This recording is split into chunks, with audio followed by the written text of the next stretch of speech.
Checking out the tech. Trying to get it working. It was clicking. We're clicking. Brilliant. Okay. Hello. It's great to see everyone. And online too. Hi. I don't know if the camera is tracking us, but it's nice to see you. It's a bit variable, isn't it? But it's really fantastic to have that resource. It's a pleasure to be back in the centre. I haven't been up here, I don't think, since the launch of the Gituglin website. I think that's probably the consensus. So yeah, it's wonderful psychologically to be back here as well, but as the heart of and the originator of so many, conceptually, there's so many of the projects that I've worked on and cut my teeth, as you said, sort of described there, David. So the physicality of what I do is important. We had our conference marking the project down in Cardiff the other day, and that was the very first time that myself and colleagues on the project had actually ever been physically present together. A testimony to the technology and how well that works, all over Zoom and Teams and things like that, but also just how, you know, the spirit of collaboration being so strong. Not that we didn't want to see one another, but it just never came up. Do you know what I mean? It was never a barrier. So it's wonderful. And Scott, you joined us on occasion as well, and other colleagues dipping in, not least the board at the higher level. I can't remember exactly the term for now, but our esteemed colleagues. So anyway, I'm just absolutely pumped to be here and to see everyone coming along to see the launch of this website that's we've been looking after, thinking about an awful lot for the last sort of 3 years. So I've got screenshots. I'm not doing a live demo today, but I know Lou, you're going to do a bit of live stuff later, so that'll be great. And I'm going to take you through the background, the thinking behind the website, and then among other things, lauding the open research aspects of it, as well as sort of ruminating, reflecting a bit on the context that these projects are sort of working within. And the future of them, really, you know, I don't know. I promise not to get too depressing. But yes, anyway, I'm going to talk about open research, the actual corpus itself, a little bit, because everybody else here is an expert on it, not me. I certainly talk about the user interface a lot, and what we try to do to organise all this material in some cohesive way. We have had the goes at doing similar things before, and we build on that experience. Just a light touch survey of the technologies, thinking about some future features, and as I said, talking about sustainability. So open has been a guiding principle. Openness, you'll see there's the open lock symbol at the top there. It's my pleasure to lead on open research at Swansea University. So I don't do it all, and it's mainly in the realm of open publishing. So that's scientific as well as arts, humanities, sciences, social sciences, as well as medicine. And really trying to bring a cultural shift into being. Sometimes it's easy, sometimes it isn't, but really just working with our colleagues at the university and beyond, our partners, to really, to make it a reality, to make open our first principle and closed our second principle, if you like. Open as possible, as closed as required. Is more or less the mantra that I've paraphrased badly there. So this project is a great example of us walking that walk. We're at pains, not least because the funders do like this stuff as well, but that's not the only reason to do it. It was easy to laud the aspects of openness that we intended to have throughout this project in our original funding application. And we've done some of this before, to be honest, but really building that in at the beginning of the project, not as some kind of afterthought. It really is built on open foundation. So we intend to make all of the edited poetry, those XML sources, the databases that sit behind it, as well as guides on how to actually work and create your own versions of this material, completely open, and for others to emulate, copy, just peruse, scrutinize, whatever they want to do with it, but perhaps as a way of seeding future interest in developing similar types of edition.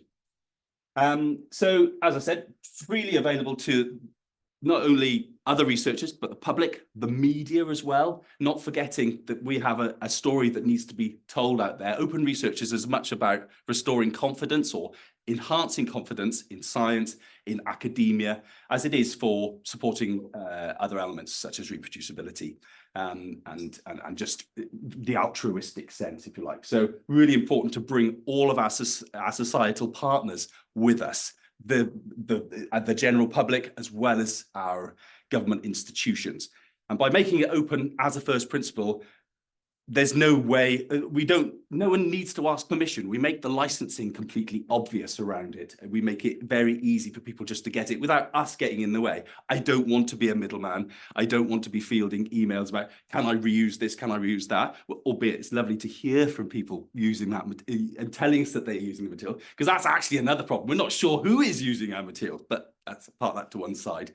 But yeah, we don't need to be in the way of this. If those interested individuals and groups and funded projects that might want to get in on some of this action should be able to just get on with it without necessarily involving us until they want to delve deeper into what we were actually doing, perhaps. And that would be a lovely level of engagement too. Permanent URIs are obviously a very important element of what we do. We've always tried to do that on previous projects, but this project again builds on that. What am I talking about? Basically, an unchanging URL. So when you cite the URL to a particular view of the website, then you can publish that in any of your research or other publications. And in the confidence that that will resolve to the same place, again, when anybody clicks on it, they won't have to do some secondary navigation or otherwise to show exactly what you were looking at. So that's a key tenet of what we're trying to do. I mentioned the XML templates and the PDF guide to how to encode the material. We've just in the past few weeks been enhancing that towards today and the sense of closure around the project. Really, yeah, a playbook on how to create your own templates. There is so much other material out there that could have the same treatment, for want of a better word. Maybe there's a better word for the treatment. But yes, certainly the same operations could be carried out in terms of the transcription, the paraphrasing, and the scholarly annotation and notes. So I'm really excited to think that someone out there that we don't know, we haven't even met yet, but an interested, a gentleman scholar in the old sense, perhaps. You may be already out there, an expert in their particular field, and all they need is that extra little bit of a head start, a leg up, in order to translate all that important work that might be just sort of secreted away at their end, and to get it out there so that other members of the community can get interested and excited about that. So that's really the point, I think, of our open outputs, really, is to, in the first instance, enable others to tread the same path without having to reinvent any wheels or to have to dream up these technical solutions, which, to be honest, there aren't that many of these things around still. And I remember, David, when we first started with David at Gwilym, it's like, well, what should we build? Well, Alex, there's a couple of things here, Hengot Chaucer, things like that, versioning machine. There seem to be the things out there. Can you find any others? I couldn't find any others, really. I didn't spend my whole life looking, but there wasn't an awful lot of things jumping out of the internet page at me. Again, there's things have coming on an awful lot since then, but still, it remains a slightly niche activity. So the XML and the PDF guides hopefully will support that in a broader sense. And yeah, openness as in the partnership sense. We've been so lucky to work with the National Library, the Royal Commission, and lots of other people, at the periphery of all of our professional network as well, who've been so kind and gracious with their time, in-kind contributions and resources. It's a testimony. I certainly point to it, and you just spoke about it as well. And just the collaboration, the camaraderie that's at the heart of this. And I think that's important. The physicality of those relationships as well is something that I certainly benefit from. Okay, we're still working. So yes, as you probably all know much better than I do, this is a significant corpus, and it's brilliant to work on something like this that has such a status actually in the national psyche and in the academic sense as well within the community. Focusing on the manuscripts before 1800, approximately 102 poems potentially could be included in this if we went all the way. The beauty of, bless you by the way, the beauty of what we're doing here is it's not a paper publication, is it? This material can be added to as new funding opportunities arise, or new or colleagues are able to move forward with particular transcription projects. We can add to this corpus, and that's exactly the idea of having a hosted solution. So that's part of our commitment at Swansea to the sustainable element of this beyond the lifetime of today or whatever. Come in. And that's what we're doing. Yeah, so we fully expect this to grow beyond today, beyond next week, as and when this material comes forward. And if you've just got some spare time, then please do get in touch with David or Anne. No, I'm joking. There'll certainly be more coming along. So we're including the 7 major early poems, which I've learned so much more about since the conference in Cardiff. So thank you for that. Bringing the material alive to me is so important, because it can just be a very dry activity at my end, sitting in front of a computer screen coding. So I'm really pleased about that. We're addressing the fact that the Welsh Merlin poems are largely unedited, or they were. And this is definitely stemming the tide. Apparently, a lack of scholarly editions has hindered this comparative Arthurian research. I hope that there might be some way to tell whether or not this website is going to turn the tide there as well. You know, that potentially is a really exciting thing. And of course, Merlin, you know, being that subject in the sort of popular psyche as well, you know, there may well be opportunities here to tap into other communities and for the profile of the website to grow. Yeah, so we've produced a new digital edition of the poetry with translations and very, very detailed notes. Superb. And it's available at myrddin.cymru. For all those that are online, you're probably already having a look. And merlinpoetry.wales as well. So available at both of those URLs. Okay, so let's just dive into the user interface. This is kind of how-to, if you like, how to get around it. We've gone for I've been warned this is a touchscreen as well, so I'll just be careful. I don't know what it actually does if I touch it, but blows up. So we've gone for this, which is probably familiar now, a sort of 2-window side-by-side view. We've certainly got that on the David Glyn poetry. We've got it on the Gitter Glyn poetry. We have so much material that we've got to present in one place in a very compact way that hopefully means something to the end user. So we're using these metaphors of windows. On the left-hand side, we've got the edited text, or the main text, the first version, if you like, that conceptually. You can scroll down that side. We've also got all of the other scholarly annotation and all the rest of it happening within a tabbed interface, which is pretty obvious, to be honest, probably, there. You can also choose the other versions as you go along using drop-down. So I'm going to go into a bit more of a detailed zoom in on some of these features as we go. But since I did these slides, there's been some more enhancement to the interface as well. So you'll be able to find that out when you get there. So first off, as you'd expect, we've got the language switch. Very simple, but important element to it. The next element is the top level menu, which allows you to choose which poem you want to have a look at. Exactly the same interface feature as we've got across the other editions. As new materials added, that list will grow too. We're adding to the static content on the website too. Information about funders, project staff and everything gradually being enhanced over time as well up to the end of the year. So we've got about the project and who was Merlin, and we've got some other pages. So these are all just drop downs as you'd expect. We've got the bibliography, personal names, place names, symbols, themes, and a link to our manuscripts and poems database.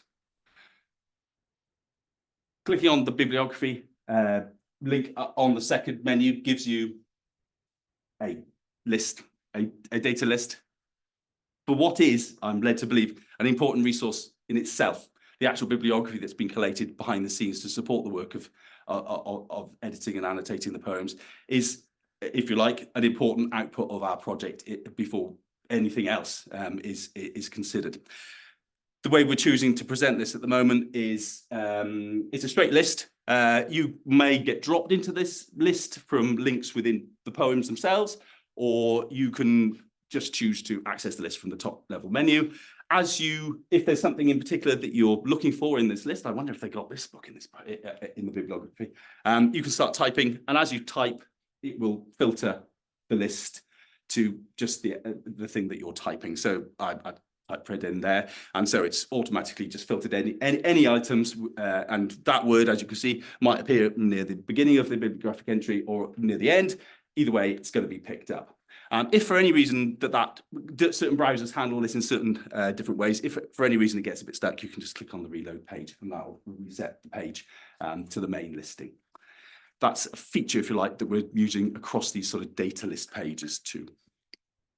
So personal names is another one of the links that you get to once you click on that addition submenu. And again, these are personal names that are found within the poetry. Again, you might be sent to this page or find yourself at it by clicking on a link in the poetry. So people, places, and symbols are linked from within the poems themselves and within notes, and that all takes you back to pages such as this. When you're sent to one of these pages, the idea is that particular reference as well is highlighted for you. But if you're just perusing this list, or you just want to search it again, it will just display in one long format unless you again start typing. If you start typing in the box, then it'll start filtering the list and reducing everything down to make it super easy for you to find. I've highlighted an external source here. Hey, I did it. Which takes you off to the Dictionary of Irish Biography, for instance. So yeah, it's important that we're very aware of the resources that are out there, and we're driving. I like to think we're part of driving traffic to amazing resources such as these dictionaries. We're a conduit, a gateway into that material, and that will grow over time as well as new material is added to the databases. So place names again is a data list, as you'd expect. I've highlighted the map link where it exists in the place names here. So if you click on these maps links, then you are taking off to our very comprehensive mapping section, if you like. So we've partnered with a website called UMap that provides a free layer, discovery layer and finding layer over OpenStreetMap. So a lot of projects in the past use Google Maps. We're not using Google Maps, we're using OpenStreetMaps, mainly because it's free, totally free, and there's no chance, at least as we can tell at the moment, that OpenStreetMap are going to change the goalposts around our use of the resource. So UMap it's actually run out of France. It's a layer that it's a website that allows you to create layers over OpenStreetMaps, and that's exactly what we're doing here. Now, I'm just going to take you through some of these layers that we've got here. This particular screenshot is showing the records from our own internal Myrddin place names that have been teased out and picked or identified within the poetry. But there's a lot more besides just the place names that we've identified. As you could expect, the interface, you can't really see it there, but allows you to zoom in and zoom out. It's basically just like using Google Maps. But the difference being that we've added all our own data set to that. Okay.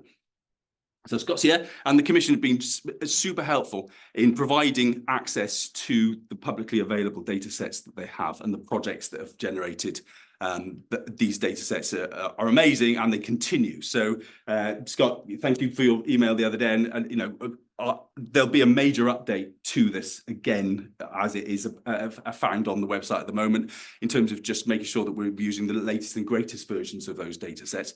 But I'm just focusing in on one particular data set here, which is the Historic Townships of Wales data set that we've loaded directly from the Commission's websites into our website so that you can interact with this data from the Myrddin website itself. So the idea is we want to make sure that when we send a user off, they've clicked on a link, maybe to put in within a poem, it's taken us to the database, the data list view that we've got there. And then we want the end user to be able to go out and to almost zoom out from that one isolated entry to see what other things are in the locale around that particular place name that might have been cited for whatever reason.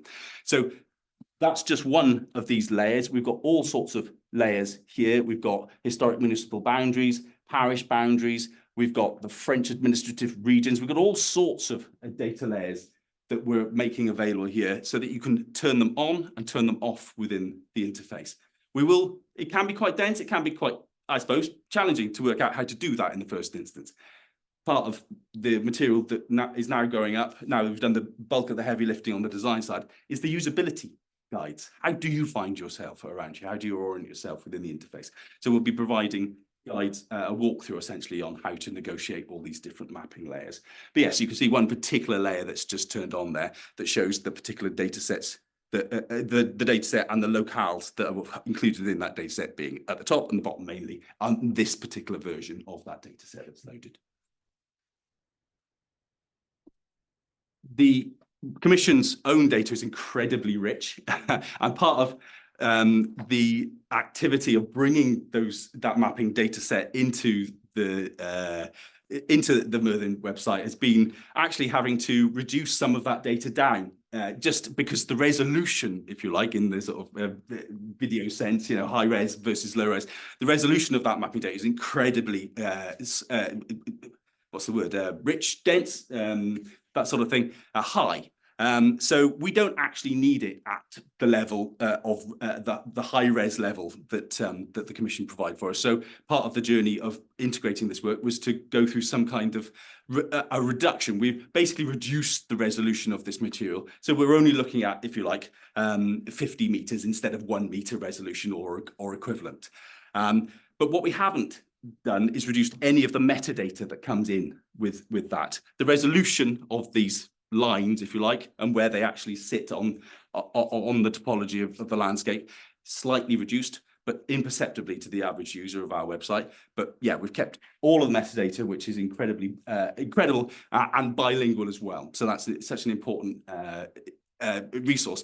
And we like to think as well that just as we might be driving traffic to dictionaries of Irish biography, we're driving traffic to partner websites as well, and this is important for the ecosystem, the cultural and heritage ecosystem of Wales. That we are another one of those gateway websites. Gateway used in the nicest sense. Okay, so symbols, yeah, prophetic symbols, symbols of all kinds are found, as you probably know much better than I do, in this material, and that's one of the great things that the edition is doing. It's surfacing some of that material. So yeah, just as with people and places, these symbols, this symbols data list it works exactly the same way. You might be directed to a particular reference, and it will drop you into this page and highlight it for you. And likewise, if there's a particular symbol that you're looking for, you can find as you type, and it'll filter the list for you. Okay, that I can't tell. It's hard to see if anything's highlighted. That's not highlighted. It's just got different colours banding. So themes works in exactly the same way. Okay, so there's the manuscripts and poems database. Works just as the same, more or less, as Git or Glyn. Which manuscripts contain which poems, and in which poem is found in which manuscripts, if you get my drift. Yeah, so one way or another, you can select a manuscript and you'll see all the poems that are listed in it, or you can select a poem and you can see which manuscripts contain it. Quite simple, but effective interface feature. There we are, and that's showing which manuscripts contain poem number 5, for example. There we go. Okay, so back to the main interface. So that's all the data list stuff, which incredibly powerful. But yeah, the meat is obviously the poetry. We're getting back to that. You have the facility to switch modern spelling or ancient spelling on or off for the interface, and that's with that little toggle checkbox at the top there. And as I mentioned, you've got links to people, places, and symbols within the text being highlighted with underlines. And you click on those, and it will take you off to the corresponding data list in this way. So it will be highlighted once you're taken off there. So you haven't got to search, zoom up and down the page to try and find this stuff. It should make it very easy for you to see where it is. Again, highlighting a link there to a National Library resource, which in this case, yeah, is a PDF. And the expectation is as well, if we're highlighting and linking users off to PDFs, we're not just expecting the user to try and find their way through that PDF. Where possible, we're taking them to the exact page in that PDF as well, which, as you can see, especially with resources like this, they can be very dense, and trying to find the exact reference that we're talking about. Any help is appreciated, I think, with these things. Okay, so moving over from the left window to the right window, we've got the version drop down. So the way that, conceptually, one of the ways that this edition differs to all the other previous editions, and it took me a little bit of time to get my head around it, is the fact that we've got different versions of each poem, if you like. So there's the main poem that we're loading, but then you can see the different versions or fragments that have led to the, the creation of that edited text. And that's accessed using this top, I don't know what, this top level menu on the right hand side that's for versions. And yes, they're numbered, poem 12, version 1, version 2 in Roman numerals, as it was pretty obvious. Okay, so I mentioned the tabbed interface. We've got the overview that appears no matter which version of the poem that you're looking at. Then you're into the background notes, the paraphrases, and everything else that it says along these tabs here. There we are.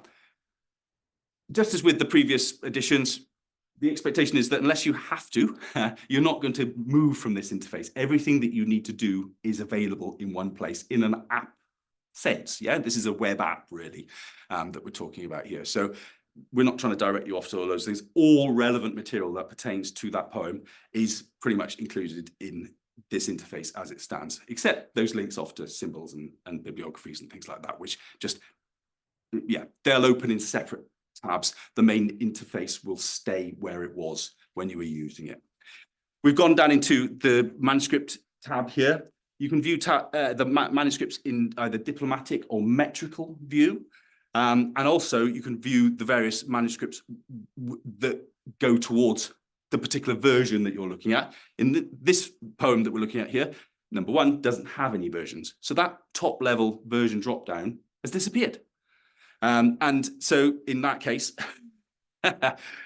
you won't see it. So, but where you've got different versions at the top, those manuscripts that are used to create that different version will appear in this other drop-down menu here. So it's a bit different to Git or Glyn if you're a regular user of that, because there's more drop-downs basically, and trying to make that's another level of detail and density of information. So I won't pretend that it's the most elegant way that we've come at this, but it's certainly usable, and I think it works for what it's doing at the moment. Whether or not it stays looking exactly like that, I'm not sure. It could do with it just a little bit more love, I think, but it's certainly functional right now. And hey, this is the launch of the website. One of the reasons that we're launching it with time to enhance things as we go along the way and to include extra material is because you're a user community. Get in touch with us, please. Yeah, either via colleagues here or just an email address for the Digital Humanities team to let us know how you're getting on. We're aware there are bugs. There's all sorts of things that are to be found in websites as they go live. And we're working behind the scenes to fix those. But if there's something else that comes up, or you've had a bright idea, or hey, why don't you do that? We're definitely in an active development cycle on this website still. And that's really all I wanted to make you aware of. It's not a done deal right now. And yeah, if there's something we could do in a different way or another information source that we haven't considered, then I definitely am interested to hear more about that, as I know other colleagues will be too. So that's another drop down. Okay, one of the drop downs, one of the tabs is the stemma tab. Each poem version has, I believe I'm going to put on the line, has a stemma. Is that right? The stemmer tends to show all the different versions together. Hey! So per poem, the stemmer tab will show one or more stemmers. So for some of the poems, there is more than one stemmer image, which is definitely a departure to get a glimpse. And just points to the richness of this information as well and the complexity. Great. Okay. So yes, it's an interactive and I'd like to think user-friendly interface based on precursor editions, but also building on it. As I said, one of the challenges was how do we handle multiple versions of this of these poems? But I think we've got to a place where we are handling it. We're including the interpretive or the metrical and diplomatic versions of that material. So much of the mapping stuff that is in there. We've got links already allowing you to cite these things, the elements within the text. I've applied for an ISSN number for the website, which we've got in other contexts as well for digital editions. I'm just waiting to hear back from the British Library, actually, on the registration of that, and that will further help with citation, the weight of citations. And you can now click on a link to print the various elements of the website, paraphrases, translations, and other notes, as well as the main text. So they are there. We've got all the different line types being represented in terms of their indentation across the website. And we're pulling in a whole shed load of facsimiles where they exist from partner websites, such as partner libraries, such as National Library and Bodleian Libraries as well, will be coming along as well once we've hooked all that functionality up. So creating as rich a user interface as we possibly can. Okay. How am I doing for time? Because I can keep going. Am I okay? No one's dropped yet. Is it a few more minutes? Is that okay? Oh. Okay, so the underlying technologies. Well, the main underlying technology is XML, which stands for Extensible Markup Language, if anyone didn't know that these days.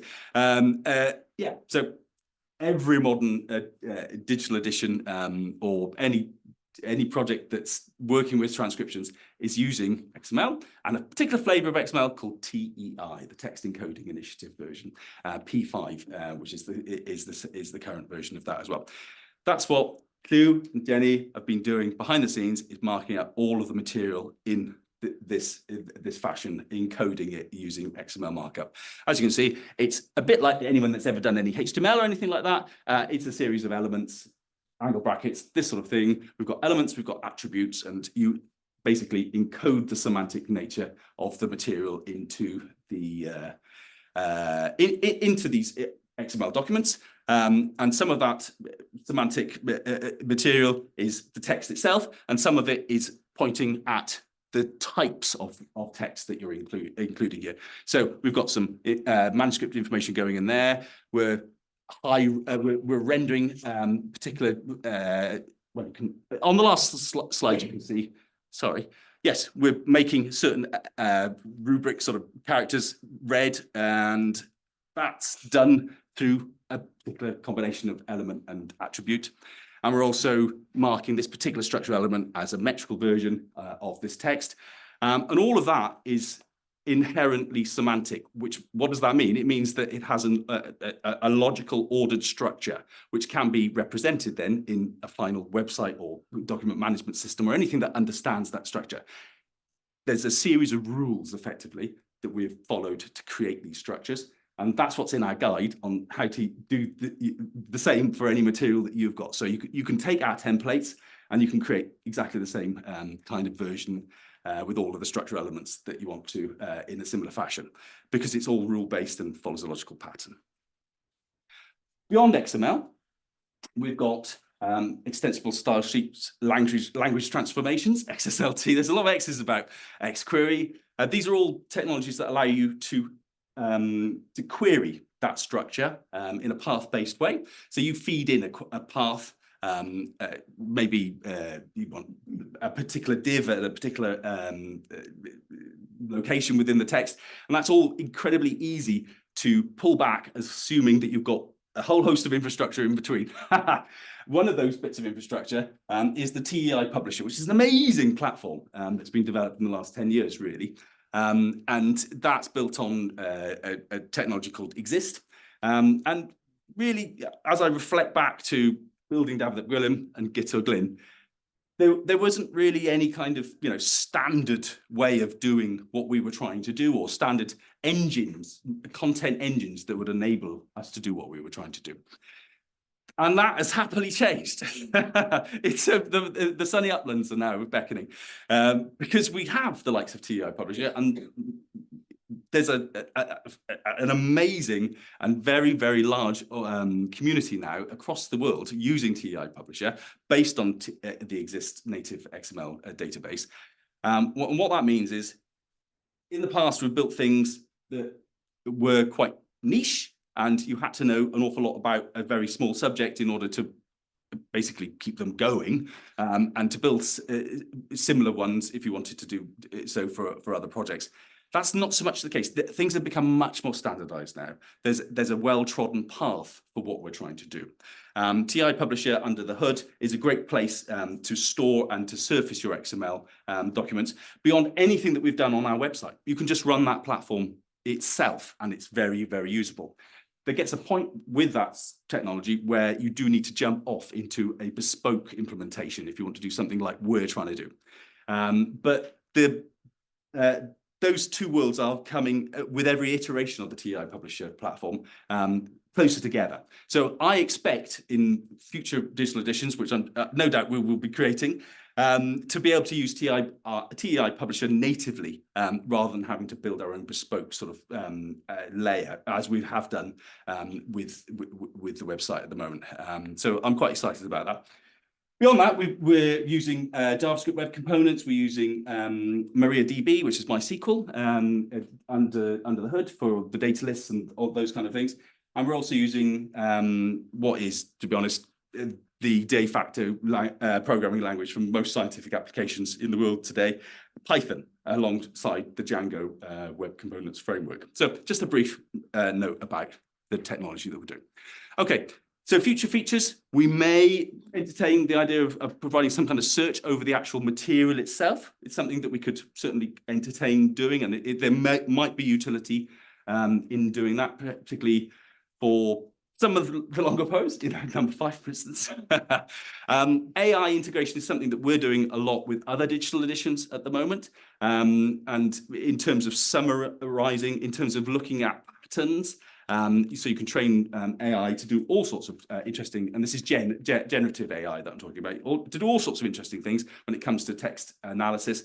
And at Swansea, we're, as I say, looking into all sorts of areas where we can apply this. And Myrddin, being part of our stable of education resources, would be we'd be open to, if there was something that lended itself there, as something that was obvious, we'd be happy to work up enabling that if it was appropriate. And the other thing is that I made the point that we're sort of plugging into national databases like the Irish Bibliography and National Library Resources and all these kind of things, but we'd very much like to be doing that in a far more stringent and formal semantic web manner. And what does that mean? It means tagging, adopting a particular taxonomy for our resources, and the things that are represented in those resources, such as people, places, and otherwise. The semantic web, for anyone that doesn't really know it, and this is, I'm going to try and summarize the semantic web in just one line. It really means that it supports auto-discovery of related elements across the internet, effectively. So in the bad old days, you couldn't find anything on the internet in the 1990s, and things like Alta Vista came along, and then Google, which enabled you to discover things, because there was these bots that went off and just chomped through the content on all these websites and indexed them, and you had a searchable database. And people think of Google now as being synonymous with the internet. Well, the step beyond that is for content to be aware of what other content is related to it without you needing to go near a search engine. Auto discovery is really what is the promise of the semantic web. So I should be able to look at a map, maybe a layer, and that's got place names in it, and be able to also have information pushed at me without having to search for it on all the related elements, be they historical, be they demographical, be they economic, that are related to those particular components. It's a bit hard to wrap your mind perhaps around all of the possibilities of that, but really it's much more of a push than a pull of information that the semantic web promises. So again, we're looking at all of our digital resources at Swansea that we host on behalf of the community, and looking where we can plug those kind of things in after the project has finished doing the important heavy lifting around the creation of the content. Okay, finally, there should be a map there. I don't know what it is. It's on mine. Just a final word about the fact that we've done this, and it's amazing. It's an amazing collaborative venture funded by the HRC. Thank you very much. That has enabled this important work to be done in this in what is across many different fields. But this is against the backdrop of a terrible situation, as everybody knows. I'm not going to labour it. The financial situation in UK universities and cultural institutions. So, you know, God, I'm not going to dwell on it at all. But it's important at Swansea. We're hosting historic websites, as I know the National Library does as well. And just the longevity, the sustainability behind these things, which I count as national resources, part of the cultural heritage landscape of the nation. They are run, I'm choosing my words very carefully. They're run in an informal sense on behalf of the nation, I think. There's an expectation that universities, as bastions of learning and you know, the custodians of the knowledge economy, are the best places to host these things. That a sort of assumption there, and that's how the UKRI funding network and sort of mechanisms, infrastructure is all set up, with universities as the principal partners in these things. You know, there's almost a requirement. But this is all very much on shifting sands at the moment. You could argue it was before, but never has it struck me in all my life of 25 years of working in universities quite how tenuous some of this stuff is right now. So yeah, I'm on my soapbox.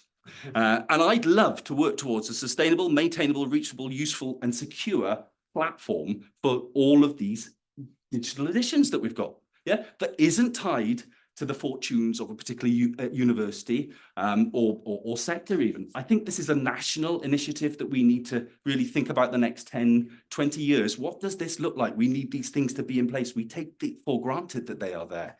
And I'd very much like to start or be part of a conversation about how we'd move to a national digital corpus for these things that is capital funded and the like. So there we are. I'm off my soapbox now, but I think it's very important that we do so. Okay, so that's me, and that's the website in some shape or form.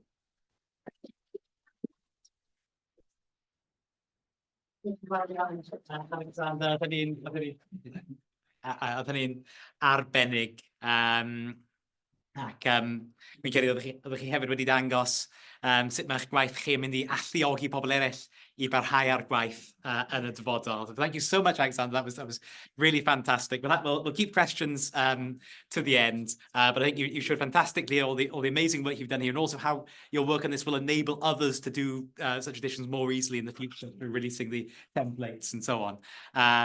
Felly, newn ni droslwyddo nesa I Dr Llywelyn Hopwood o Brifysgol Caerdydd. Wedi bod yn fraint cydweithio a Llywelyn dros y blynyddoedd diwetha wrth o weithio fel ymchwilydd ar y prosiect. So once we get the technology working, we'll transfer now to Llywelyn Hopwood. It's been a real pleasure and privilege to work with Llywelyn over the past few years, as he's been a researcher on the Myrddin project at Cardiff, and he's going to be talking about the early poems. So we'll just wait for the slides to get up, and then Claire will tell us about the early poems in the edition.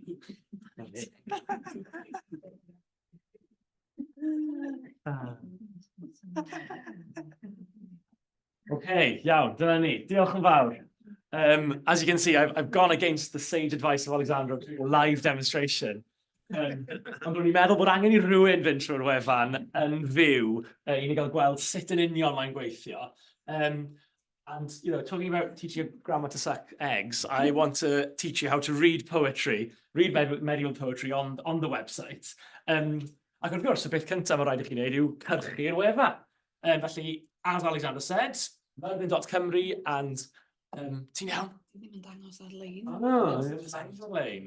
Stop share newid fel i... Stop share a ail rannu, ti'n meddwl? Ie, ocê. Diolch am eich ymynedd ar-lein. Where are we? Here. Okay. Ydy hynny'n well, ti'n meddwl? Myrddin dot Cymru. Okay, and there we are, an edition of the early Merlin poetry, Welsh Merlin poetry. A dyma ni, choose your language, Welsh or English here. I'll keep it in English at the moment because most of the notes are only in Welsh at the moment, so there's a bit of balance for us there. Nawr te, soniodd Alexander, gyda ni nodiadau fan hyn am y prosiect, ac yna golygiad fan hyn, adnoddau ychwanegol, byddai'n dychwelyd at y rhain. But the meat of what I want to talk about today is here, of course. As we can see, these are the poems that are ready to go. You'll see that there are a few numbers missing. That's because some of the editions haven't yet been coded. So, for example, on my side of things, the Oianau stanzas are yet to be coded, and so are the birch tree stanzas, y bedwenni. Ond gadewch i ni edrych ar un o'r cerddi cynnar. Mi wna i drafod y cerddi cynnar, a bydd Jenny Day yn siarad am y cerddi diweddara. So we'll start here with one of the earlier poems, probably the one that's the least well known, which is Peirian Faban, which I've translated as Little Lord Child. Now, as you can see, the main edition is on the left.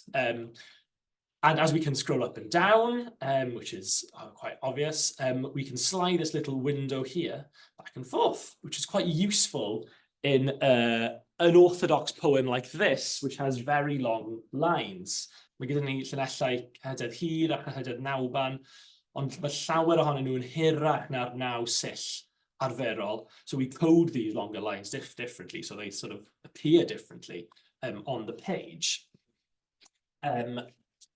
So that's it. That's the main part of the poem on the left here, the edition.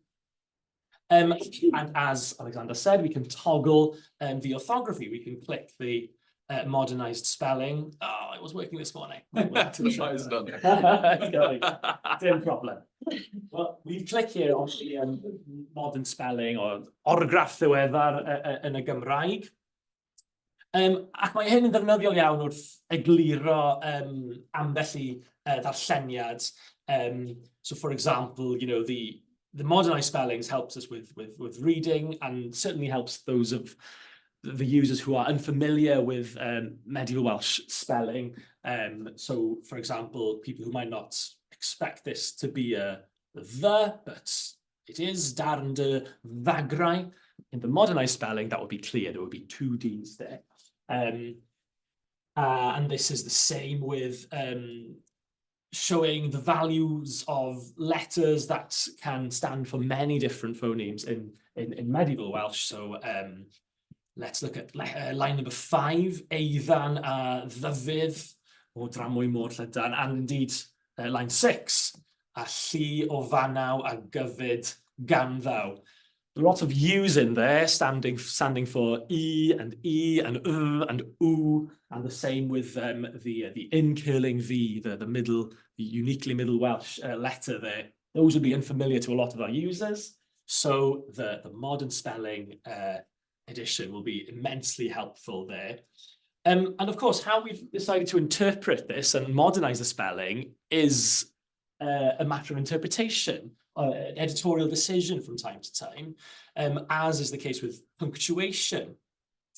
So if you look at line number 11, for example, ac ni bydd maban na thwrw na tharan.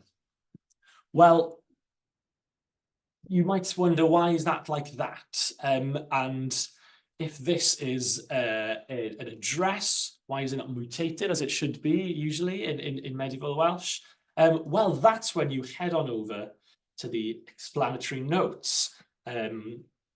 and you might disagree with the addition, but at least here you can see the justification behind it. So, for example, on this occasion, I've said that I think that this is the best way of making sense of this line. Even though you'd expect a mutation, Kenyard 50, which is the copy for this poem, is fairly consistent in showing M for and not V.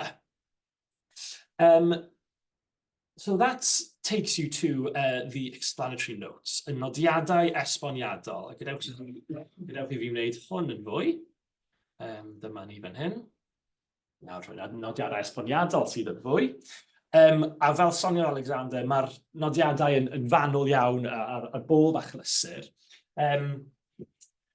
Ac mae ambell i nodyn gyda nodyn reit helaeth, enghraifft, ar yr enw lle ffordd alltwyddill. This is an unidentified place name that we suspect to be somewhere in Galloway. And you can see the reasons why we think that is the case in this note. But beyond this lengthy explanation, I thought I'd show you how the reading the explanatory notes works. I don't need to tell you how to read, of course, but I'll tell you that when you are reading this and you see these references, if you click on them, as Alexander said, it should take you to the wonderful bibliography, and down we go to the article in question. Felly dyma ni golygiad sylfaenol Jarman o'r gerdd yn Bulletin y Bwrdd Gwyddorau Celtaidd. Os awn ni yn ôl.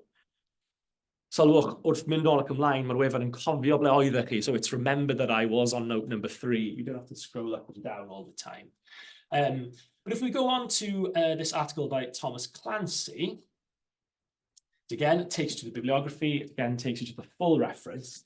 What's nice about this one is that it demonstrates how we've made every effort to find accessible resources on every occasion. Felly mae hon yn erthygl sydd ar gael yn agored, yn erthygl ddigidol, yn y fersiwn digidol o'r Journal of Scottish Name Studies. Dyna fe, ie. Mae'r un peth yn wir am rhywbeth fel gwefan yr Annals of Ulster sy'n cael ei gadw gan Brifysgol Cork. Dyna ni fan yna. Ac wrth gwrs, gyda geiriadau Prifysgol Cymru, rhywbeth cool a newydd am y cyfeiriadau hyn yw mae'n mynd â chi yn syth at yr eitem. These references to GPC don't only take you to the website, but it takes you to the exact entry, which is exceptional and quite new, I believe. Not all of them. We couldn't do that with the Dictionary of the Irish Language, nor the OED, not yet at least. And that goes for every single entry every single reference in our notes. They are all linked to the bibliography, and as many as possible in the bibliography link you to a further digital resource. This one here, this applies also to PhD theses, including this very handy one by Jonathan Barron Coe, which takes us here to Aberystwyth website. And as Alexander said, yeah, this bibliography in itself is a significant contribution. Medieval studies, Arthurian studies, as I suppose the first Merlin studies bibliography, perhaps, or certainly the most comprehensive. Mae dros 500 o eitemau fan hyn ar hyn o bryd, y bydd yn siŵr o gyrraedd 600, dwi'n credu, cyn i ni droi rownd. So those are the two principal aspects of the poem, of reading the poems. We have the addition, the modernised spelling, the modern Welsh paraphrase, of course. Wait for this to load so I can show off the simultaneous scrolling that we have. The paraphrase is in Welsh, of course, and the translation then is what we have in English. So here we are, they go up and down together, which is quite nice. A'r ail beth bwysig o ran nodiadau yw'r nodiadau testunol. Dim byd newydd yn hyn i chi, nodiadau sydd yn canolbwyntio ar yr agweddau testunol o'r cerddi, sut mae'r llawysgrifau yn wahanol i'w gilydd ac yn y blaen. Mae nodiadau I gyd yn dechrau gyda trosolwg o'r llawysgrifau. Yn yr enghraifft hon, mae'r trosolwg yn fyr iawn oherwydd dim ond un copi annibynnol sydd o peiriant faban, sydd yn arwain at y stemau eithaf doniol hwn. Gyda chi ni edrych ar gerdd arall. Felly mae ymddyn am y Taliesin yn fwy o beth, lle mae angen 2 stemau I arddangos y stemau, modd edrych ar rhain yn fwy, view in full screen. But yes, the textual notes, they always start with an overview of the manuscripts, paying attention to the important ones, which are the early ones or the independent ones, and then giving a quick overview of all copies. So on this occasion, we scroll down, we can see there are 23 copies, and we list them there. But here I discussed the 5 independent copies, or at least the 5 important copies to begin with. And as it happens here, I make the case that Penniarth 26 is rather an important one. One of the reasons is to do with the title. So that's what comes next in the textual notes. We have a note on the title, if there is anything to be said about the title. Not every poem has a title that's worth talking about. On this occasion, it does. Ymddiddan Myrddin a Taliesin is probably the most famous of the earlier Myrddin poetry, and we have A.O.H. Jarman's 1967 edition to thank for that, the only critical edition we have from the earlier Myrddin poetry, or certainly in the fullest sense. But that edition fails really to draw attention to the fact that this title only appears in the 18th century. It appears as just the title alone in Edward Lloyd's Archaeologia Britannica, and it's fuller in one of the pages. It comes up twice. Ymddiddan Myrddin a Taliesin ar ben Pawl y Mangor. So mae'n ddiddorol hwnnw, y Pawl y Mangor. Mae'n cyfeirio at marwolaeth drifflig Myrddin, the tradition that's of the threefold death of the wild man, one iteration of which is Merlin. And one of those deaths involving being impaled on a stake or a pike or a pole, which I think is what we have here. Bangor actually meaning some sort of bush or a part of the bush or something like that. The earlier title that we get in Penniarth 26 and some of the other copies is Canu Brith Myrddin a Taliesin. Canu Brith, wrth gwrs, hynny yw the speckled song, the speckled poem of Myrddin a Taliesin. Efallai'n cyfeirio at y deialog, efallai'n cyfeirio at y ffaith fod y gerdd dros y lle I gyd yn edrych i'r gorffennol ac i'r dyfodol ac ar sawl brwydr. Pwy a wyr, ond dyna'r fath o beth mae'r nodiadau yn talu sylw iddo, y nodiadau testunol yn benodol. After that, it's a predictable line-by-line series of notes, paying attention to form particular things like why we have chosen to edit this form that we have in the Black Book of Carmarthen, even though it's the earliest, why we've chosen to go for a slightly later copy. On this occasion, it's because the later copies are in agreement that it should be cyflafan and not cyflafn or cyflawn, partly to do with the fact that the an ending is more consistent with the rhyme scheme. Same goes here. Pan ni'n darllen hyn fel cyndir ac nid cyndwr, eto yn rhannol yn ymwneud â'r odl. And this, of course, is a proper noun. It's a person's name. So why don't we show off how the list of personal names work and pay attention to these sparkly blue hyperlinks that we have in the edition on the left. So what would happen is you see these slightly curious names, and you might click on them, and you go to the list of personal names. On this occasion, it's not very helpful because we know very little about Cyndir. It's honest. It is honest, exactly. But if we look at the one underneath, Cynfelyn Drysgol, which is another person who appears in the poem we were just looking at, there's slightly more to say here. So we just give a brief overview here, and as Alexander said, we can click on links that take us to further larger entries, such as in Bartram's Classical Dictionary. It might take you to, I don't know, let's look for Maelgwn. That link takes you to the Dictionary of Welsh Biography, and we saw Eiddan earlier on the Dictionary of Irish Biography. Let's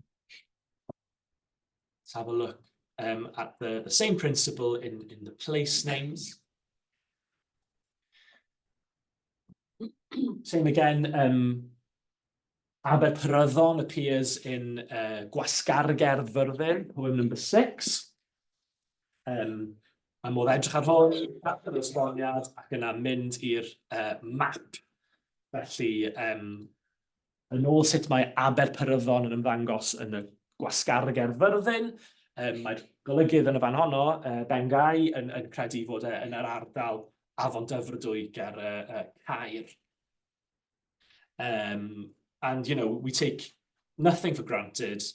I think, yeah, Llundain is in there, you know. Just... Never heard of it. Never heard of it. Yeah. Just in case. So those are the instructions for how to read poems on this website. A fel soniodd Alexander, mae'r llyfryddiaeth yn ei hun a'r restr enwau personol a'r restr enwau lleoedd i gyd yn adnoddau beth yw'r gair, adnoddau arbennig yn y rhinweddau ei hunain. Dwi heb sôn yn ormodol am sut mae modd edrych ar fersiynau gwahanol yn y fan hon. The additional materials that can be seen for cyfoesi Myrddin a Gwendydd ei chwaer, which, although it is over 400 lines long, in the principal edition, there's even more to be found in the secondary versions in these manuscripts, which Bengau has massively edited, and the same goes for many of Jenny's poems as well. Nor have I paid too much attention to the manuscript functionality of the edition, but I'll just show you very quickly. Yes, if you click on say line number 18, it'll take you immediately to the variant readings of all of the other manuscripts, which is quite useful. They're quite consistent on this occasion. Manuscripts tab allows you to read whatever you like. I think Penrith 26 is a better example because Penrith 26 has pictures. So there we are. It really does, you know, hold the reader's hand. Mae'r rhifau yn y fan hon, rhif 10, daethfyniadau i adrawdd yng Ngwynedd. OK. Rhif 10, felly gadewch i ni gyfri. 1, 2, 3, 4, 5, 6, 7, 8, 9, 10. A dyna ni, daethfyniadau. Bingo. Felly mae'n wefan hawdd iawn i'w ddefnyddio. A mi yna i adael hi'n y fan honno, os fi'n gwybod mae Jenny'n mynd i drafod am sawl peth arall ar y wefan. Felly, dwi'n eisiau diolch i bawb ar y prosiect. This was my first research project, my first time editing a poem, my first full-time academic job. So I'd like to thank you all on this project for being such excellent colleagues and friends. And I look forward to all future projects. Felly diolch yn fawr iawn i chi gyd.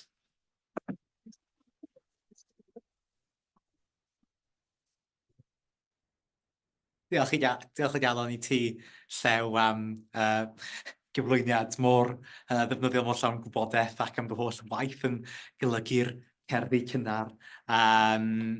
So thank you, Llew, for all your fantastic work on the project and for such a wonderful presentation of how we can use the project edition to access and get so much out of those early poems. Felly drosodd nawr i Dr Jenny Day o'r ganolfan fan hyn, sy'n mynd i sôn rhywfaint am y cerddi diweddarach, felly. So we've had the early poems, and now it's over to Dr Jenny Day of this parish to tell us about the later poems, which are also a core part of the Myrddin edition. Left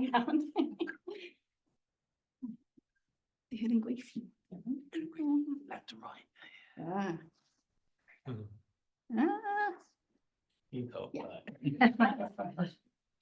Right, well, diolch yn fawr iawn, a diolch i chi gyd am dod heddiw, a thanks to you all for being with us here today, either on the room or online. And it's been, really has been a real privilege and pleasure to be part of this project and this project team. So diolch pawb. So beth dwi am wneud heddiw, i'n dweud mwy, am sut i dod o hyd i cerddi diweddar ar y wefan, ac yn benodol sut mae gwahanol fersiynau yn gweithio, a hefyd i dynnu sylw at rai o pethau ychwanegol ar y wefan megis y rhestrau o symbolau a themau. A dweud ychydig hefyd am beth sy'n arbennig am y cerddi hyn. My plan for today is to introduce the later poems, that is, those dating roughly from the later 15th century to the mid-17th century, and to say some more about how they are presented on the website in their various versions, and introduce some extra features relating to the themes and symbols. Felly, os edrychwn ni ar y bwydlen fel petai, mae cerddi diweddar wedi ei chrifo o rhif 6, rhif 8 ymlaen. Mae drefn yn gronolegol i ryw raddau, ond ddim yn hollol. Mae'n ymwneud hefyd â'r math o gerdd a pherthynas cerddi a'i gilydd. So the later poems are the ones numbered 8 and above in the drop-down menu, and there will be more appearing later, of course. The ordering of the later poems is partly chronological, but also based on the type of poem. I've edited the dialogue poems first, and they tend to be the ones that reveal most about the figure of Merlin. And several were seemingly influenced by the early poems, especially Cyfoesi Myrddin a Gwenddydd I Chwaer, the long dialogue between Myrddin and his sister Gwenddydd that's been edited for the project by Dr. Ben Guy, number 5 on the website.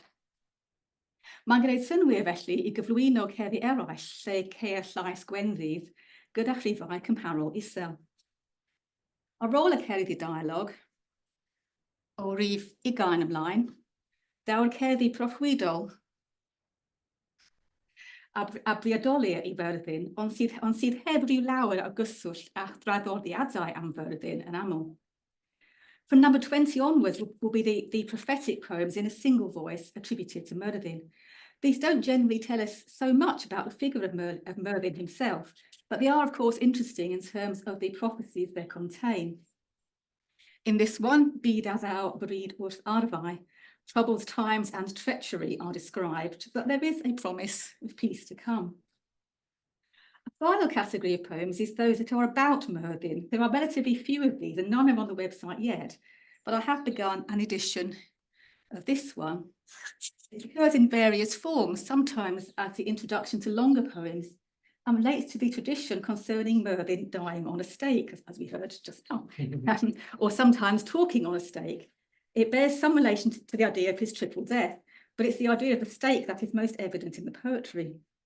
So mae Myrddin ar y pawl felly, motif a welir yn y farddoniaeth yn ehangach, ac sy'n ymwneud â'r stori am ei farwolaeth rhithrig. Crybwyllir yr agwedd hon ar bersona Myrddin druan mewn coloffonau hefyd weithiau, fel y clywon ni gan llew. Ond mae'n cymharol anghyffredin. Mwy cyffredin yw dalun ohono'n sgwrsio a Gwenddydd fel a welir yn cerddi yn ddidan. This idea of Myrddin on the stake is relatively uncommon in the later poetry. Where the later poems tell us anything at all about Myrddin, this does tend to be the Myrddin who is in conversation with his sister Gwenddydd. So the same Myrddin who suffered trauma at the Battle of Arderydd and lived afterwards as a wild man, Myrddin Wyllt, in the forest of Celydon. Dyma persona Myrddin yn y gerdd gofynion Gwenddydd, lle rydym yn dod o hyd iddo fe a Gwenddydd o dan y coed yn y Gwanwyn. In this poem entitled Gwenddydd's Questions, probably composed in the time of Henry VIII, Gwenddydd questions Myrddin at some length about events to come. And this is in fact the longest passage in the voice of Gwenddydd that I've yet found in the later poems. Though in none of them is her voice so prominent as it is in the early poem, which probably inspired most of them, namely the poem Cyfoesi Myrddin a Gwenddydd I Chwaer that I mentioned earlier. Cofnodwydd y gerdd hon gan Ellis Griffith yn ei gronicl enwog tu allanol yr 11 ac mae'n ddiddorol felly fod ateb cyntaf Myrddin y mynegu pryder am diffyg parch tuag at greiriau. Myrddin's first reply, expressing concern over a lack of respect towards holy relics, is striking in light of the fact that the scribe Ellis Griffith recorded the poem in his Chronicle of the Six Ages of the World in the early decades following the Reformation and was himself a Protestant. Yn weddill y gerdd, mae mwy o bryderon am newidiadau crefyddol ac yn y rhan olaf dysgwn am gynnen mewn perthynas â ffigur o enw Griffith, sy'n cynrychioli nadirog am na'n debyg. In the later part of the poem, there's reference to strife and someone named Griffith, probably a redeemer figure. Then we have Myrddin proclaiming his certain knowledge of the future, which is not to be shared with anyone in its entirety. Mae fi a wn y ddydd a fydd, ac eto ni ddywed a fydd, ac eto y fydd hwn a fydd, o dechrau'r haf dydd. Dyma Myrddin ar ei wedd fwyaf enigmatig, a dyma fy hoff linellau. My favourite lines. Mae casgliad Ellis Griffith o amrywio ymddiddannau ac areithiau a briodolig amddo i Myrddin a Gwenfydd yn hynod ddiddorol. Alchewch chi dod o hyd i'r llawysgrif o'r wefan, fel y llwyd, o dan y tab llawysgrifau. So to view the poem as it appears in the manuscripts tabs takes us to the transcription.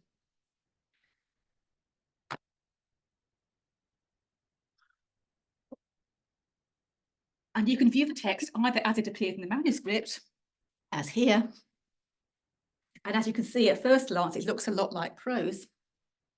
Or you can view the transcription divided into metrical lines, as here.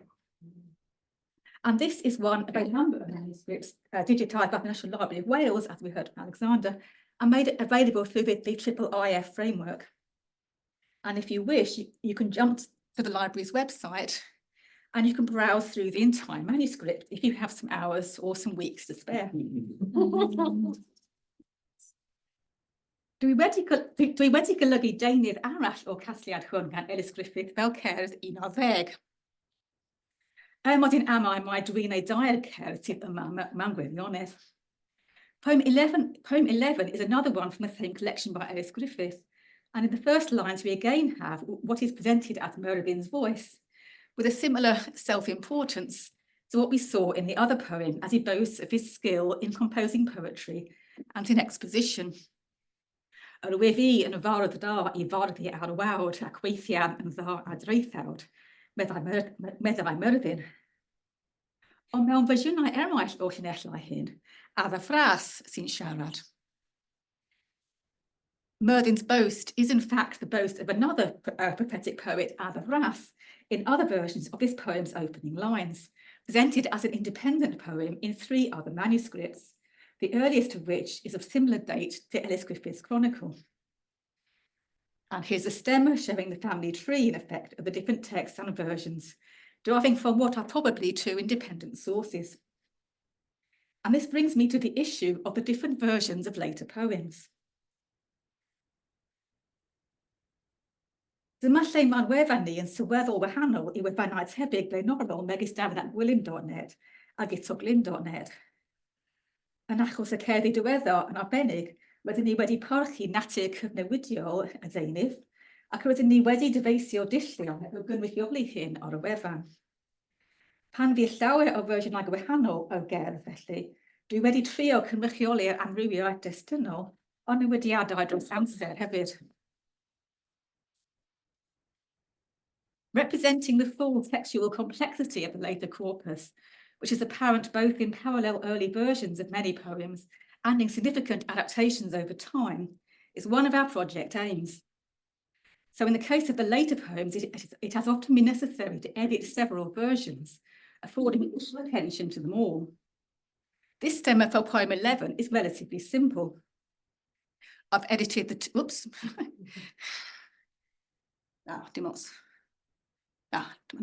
I've edited the 2 main versions, and you can choose between them using this secondary drop-down menu, as we heard earlier from Alexander.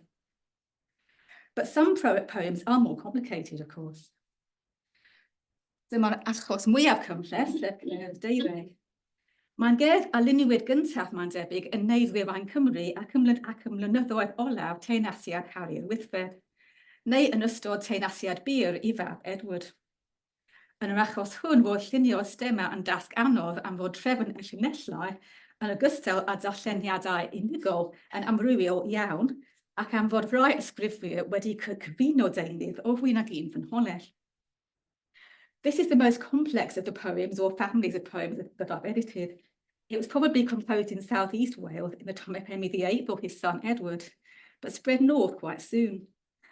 And it became popular again in the 17th century, and especially in the time of the Civil Wars, being copied and adapted by several scribes, some of whom were certainly drawing on more than one source, which made things particularly challenging when I was trying to work out the stemma. Am bod hon yn broffwydoliaeth sylweddol a phwysig, ac iddi sawl fersiwn pur o wahanol i'w gilydd, penderfynais olygu 3 fersiwn cynnar. Ac mae un ohonynt yn destun cyfansawdd gyda llaw. Ynghyd â 2 fersiwn diweddar. I gynrychioli addasiadau a'r ychwanegiadau i'r testun dros amser. So since this seems to be an important prophecy as well as a changeable one, I edited 3 early versions to represent the textual diversity. One is a composite text, incidentally, since the earliest version in Llanstepan 181 is incomplete. And I edited 2 versions from the Civil War period to represent the later changes. All this is explained in what we call the trosolwg or overview under the first tab. As well as briefly summarising the content of the poem, this section provides information about the versions edited and the manuscripts in which they occur, also noting variations in the arrangement of the lines, which was particularly changeable in the case of poem 12. That was some time that I'll never get back. Hyd yn oed o fewn un fersiwn, megis fersiwn 12.5 felly, bod llawer o amrywiaeth yn trefn y llinellau ac o ran darlleniadau unigol hefyd. A dwi wedi ceisio gwneud cyfiawnder â hynny trwy gyhoeddi trawsysgrifiadau a chynodebau o gwahaniaethau pwysig. So even amongst the different texts I've grouped together as representing one version, such as version 12.5, there is significant variation. So what I've done to represent this is to publish transcriptions of all the texts that are not straightforward copies of the earlier ones. And to summarise their particular characteristics or adaptations in the background note, or as part of the background note, for each of the versions. So in effect, I discuss all the minor versions that we may have within each larger version of a poem. Er enghraifft, yn yr achos hwn, dwi'n trafod sawl is-fersiwn fel bethau yn y nodyn cefndir ar gyfer fersiwn 1, sef rhai ymheniaeth 179, Llanstepan 41 a Bangor 1267. So in this case, I summarise the features of 3 manuscript versions within version 1 of poem 12. One of them, for example, at the bottom of the slide, is unique in having a particular line about when the British or Welsh will gain supremacy in Gwenfydd's voice rather than Myrddin's. An interesting detail. Yn ogystal â amrywiaeth o fewnherddi, nodwedd heriol arall ar y cerddi diweddar yw ei tuedd I fenthyg deunydd o broffwydoliaethau eraill. The freedom with which line order and readings change is just one aspect of the mutability of this material. There are also instances of poems being merged one into another, as we saw earlier in the case of poem 11. And we find lines or passages being extracted from one prophecy for use in another one. In the case of poem 12, every version incorporates either 3 or 4 lines from a late medieval prose prophecy concerning a speckled cat. Sef y llinellau hyn am y gath fraith, gyda llosgwr yn sarf sy'n cosbi bleiddiau Lloegr. Ac weithiau ceir llinell ychwanegol am Lewis ac Ebol sy'n hydreoli'r y blad. Dyma'r un llinellau yn cyd-destun y proffwydoliaeth ryddiaeth, testun boblogaidd a gylchredau mewn sawl fersiwn. So I've edited a few versions of this popular prose prophecy, and what will be number 14 on the website, because they help with the interpretation of poem 12, and because they travelled along with this and other verse prophecies in manuscripts. And indeed, one long and particularly common version concerning a grey cat as opposed to a speckled cat is actually not entirely prose, as it contains some rhyming lines, perhaps incorporated from another poem. Or perhaps these were lines added by someone who felt that since Merlin was a poet, he should be speaking in verse. A dychwelyd at geir y deuddeg, estynwyd y gerdd hon mewn dwylaw ysgrif lle ceir, neu I chyfuno efallai ac a cher yn ddiddan arall, rhwng Myrddin a Gwenddydd. So poem 12 itself was extended or was combined with another substantial poem in two of the manuscripts where it occurs. On the right is a transcription in Llanstefan 136, an early 17th century manuscript. And after the poem's conclusion, Gwenddydd is named as a further speaker. And we have what seems like another opening question, beth a fydd I ninnau drian, genedl golledig diroedd.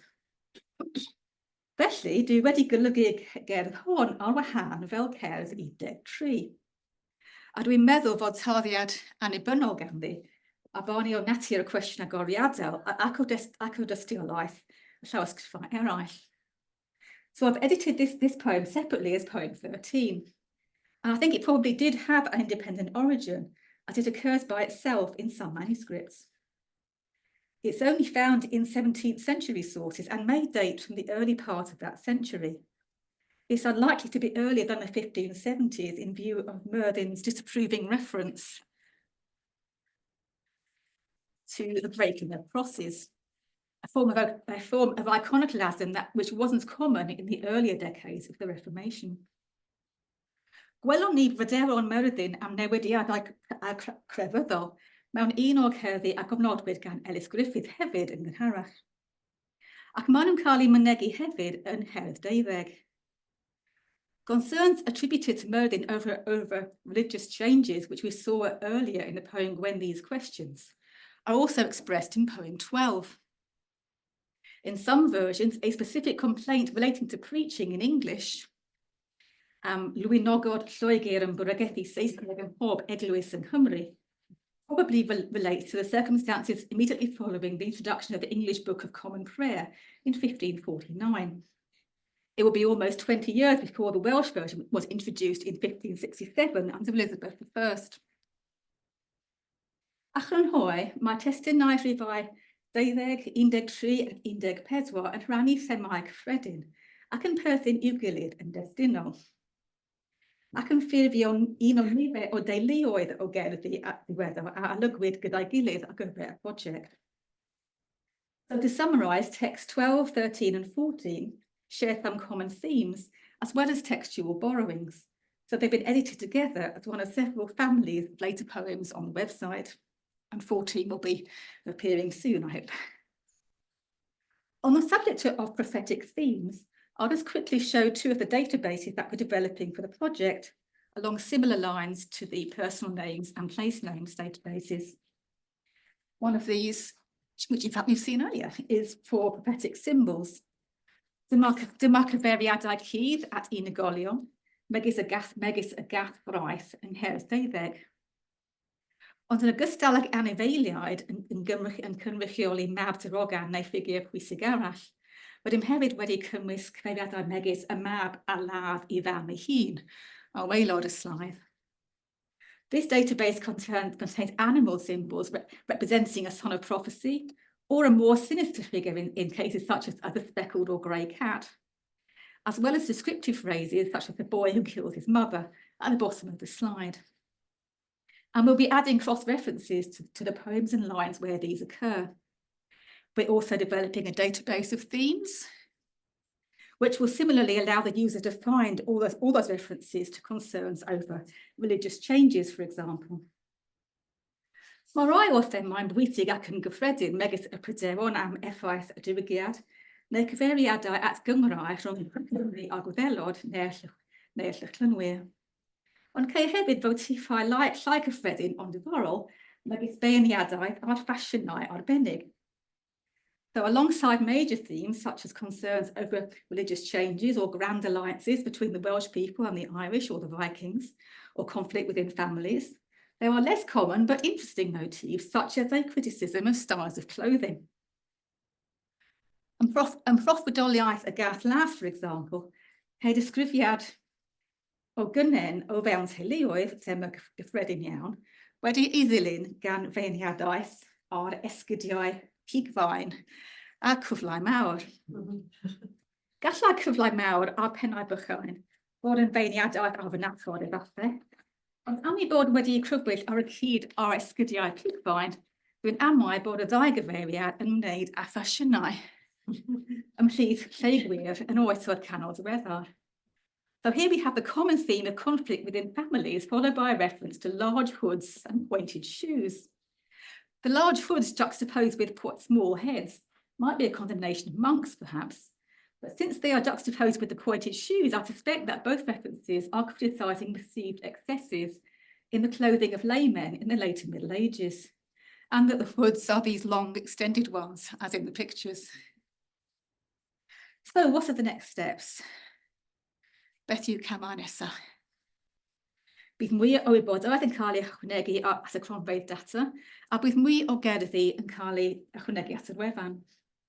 We'll be adding more information and cross-references to the databases, and more poems will be appearing on the website. We'll also add translations of all the background, explanatory and other notes, in addition to the translations of the poems themselves, which are there already.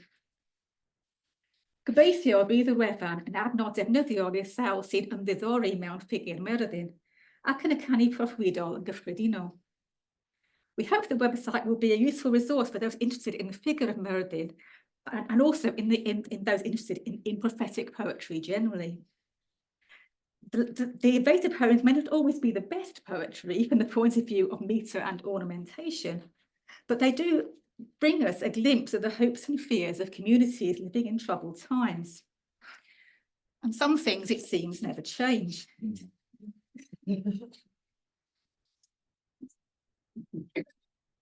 Bydd y themau agrafwylltir yn aml iawn, mae caledu a threthu mawr a pryderon am yr hinsawdd. Ond mae hefyd obaith am y dyfodol. Yn y canu diweddar, mae Myrddin yn tueddu bod yn ffigur eithaf optimistaidd ac yn rhagweld cyfnod o heddwch a helaethder yn aml. Amongst the references to hard times and taxes and climate concerns, there is hope and optimism too for a time of peace and plenty. The apparently timeless figure of Merlin seems to have been a figure of comfort, as well as providing an authoritative voice for all kinds of political and social concerns. So to summarise, what are the beth yw prif nodweddion y corpus diweddar? Gallwn ni sôn am rai themau proffwydol cyffredin ac am yr amrywiaeth destunol sylweddol o fewn cerddi a deunydd yn symud rhwng cerddi, ac am y ffaith nad oes ffin caled rhwng baddoniaeth a chryddiaeth. O ran llais Myrddin, ni ddysgwn lawer amdano, ond Myrddin wyllt yw'r persona a welig yn amlaf. So the main features of the later poems are the common prophetic themes, their variability and changeability, with material moving readily from one text to another, and the lack of any clear dividing line between poetry and prose. As for the voice of Merlin, it is not generally expressed very strongly in this corpus, but on the rare occasions when we do hear him, it seems he is usually Myrddin wyllt, Myrddin the wild man prophesying in the forest in the company of his sister Gwenddydd, just as we see in several of the early poems. So the trees of the forest of Celydon really did cast a long shadow. Diolch yn fawr.